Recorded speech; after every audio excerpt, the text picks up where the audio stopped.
họ ổn cha một phần nữa cô trong 2 kg mà phê đấy nên thom là bơ cà phê sắt nên mà kilo pram của mùi mớn thì đắng hay phần đấy cô mà phê đấy chai mình tích lối nè chai cô trong bơ gì biết tầm bay mớn này nè giật bọ vẫn năng chai cầm non nó thay nè khá rò mọt hiền hấu với nè rọt bán chất hơn cho hiền hấu về sao bị thay cái tết 1 kg pram mùi mớn một côn nhấn từ đó một mời rồi ngay từ sao từ đó giật bọ năng mình không mời được sao chỉ được không được sao rồi sập bọ năng rồi bàn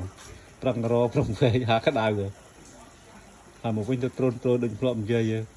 còn nào quay là nó được pôn những cái ông ôn tới xong cái tới cái ở tới lại là cái score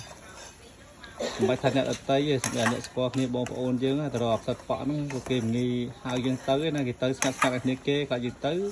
vì rồi ở lại là cái score lắm ở phía ở sập bô mà té bằng hai dân tới sập bô lẽ sau một lô pv phone đẹp đang bùa hai dân tới rồi chẳng mình thà như mình tự tốt kế là đi để sao đây mọi việc ở school nhưng anh ấy cô chị bật sau mùi đấyពីឆ្នាំហើយអញ្ចឹងកូនខ្ញុំថាឆ្នាំក្រោយគេស្គាល់កន្លែងថែមមកកន្លែងពីកន្លែងជាសាទៅមួយគេហើយឆ្នាំនេះគឺប្រាជេតបានលក់ទេដូចបានលក់ម្ដងដែរបានដែរអញ្ចឹងហើយកូនខ្ញុំថាបាន15000ម្ដងក៏ទៅហើយវាដល់ពេលឥឡូវវាចុះថោកឥឡូវគឺលែងលក់ហើយគឺធ្វើហូបខ្លួនឯងដូចខ្ញុំនិយាយដែរអ្វីដែលអានិតប្រពន្ធគេខំទៅរកអត់ស្គាល់ប្រៃសុំគេទៅជាមួយគេឲ្យទៅណាការចំនួនសិតនៅថ្លៃគេអត់ស្គាល់ដែរគេថាគេអត់ស្គាល់ដែរដល់ពេលហើយគេទៅបាត់ទៅគេរកបានហើយយើងនេះអត់ស្គាល់រត់បានទេអាហ្នឹងឃើញថាវាដុះសបោមែនតែយើងអត់ស្គាល់កន្លែងអត់ស្គាល់កន្លែងដែលវាធ្លាប់ដុះវាដុះនៅព្រៃជ្រៅដបងវាដុះកន្លែងណាដែលវាភ្លៀងមុនហើយស្រីគាត់មានស្គាល់ផ្លូវអីដូចកូនខ្ញុំអីជីក្រែតទៅមិនតាន់គេទៅរកមិនបាន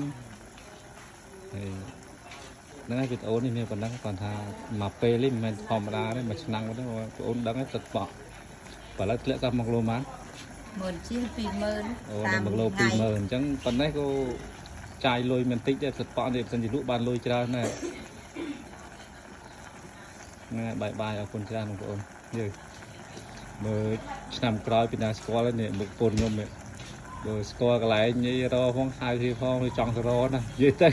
មិនចង់ប្រមាណទេតែចង់បានលុយមនុស្សតែចង់បានលុយចឹងហើយគឺឆ្ងាយមិនពិបាកមិនក៏ទៅដែរអត់ចេះជិះម៉ូតូណាកូនដប់ទៅ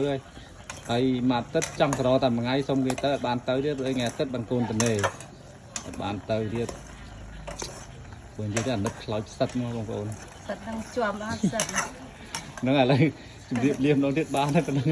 ឥឡូវអានេះយើងឆាហើយឆាតែដាច់ទឹកបានហូបកើតអានេះចូលដល់មុខម្ហូបយើងម្ដងតែដាច់ទឹកហ្នឹងបងប្អូនមិនញ៉ាំកើតអញ្ចឹងភូមិផិនសិតឆាទៅស្អិតបញ្ជាតិខ្ញុំដឹងថាខ្ញុំធ្លាប់ហូបឆាផ្សិតគឺទឹកដៃពុនហ្នឹងគឺ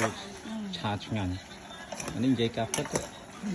តែមកយើងអត់មកហូបរបស់គេហ្នឹងគេក៏ឆ្ងាញ់ដែរហ្នឹងគេឆ្ងាញ់ជាងនឹងទៀតព្រោះគេអាចឆ្ងាញ់ជាងនឹងទៀតតែទឹកដៃខុសគ្នាពុនខ្ញុំឆ្ងាញ់ប៉ុណ្ណឹងថាអាចគេអ្នកផ្សេងអាចឆ្ងាញ់ជាងនឹងទៀតអានេះគេឆាមួយព្រីងខ្យងចុះព្រីងខ្យងដល់ខែសឹកបាក់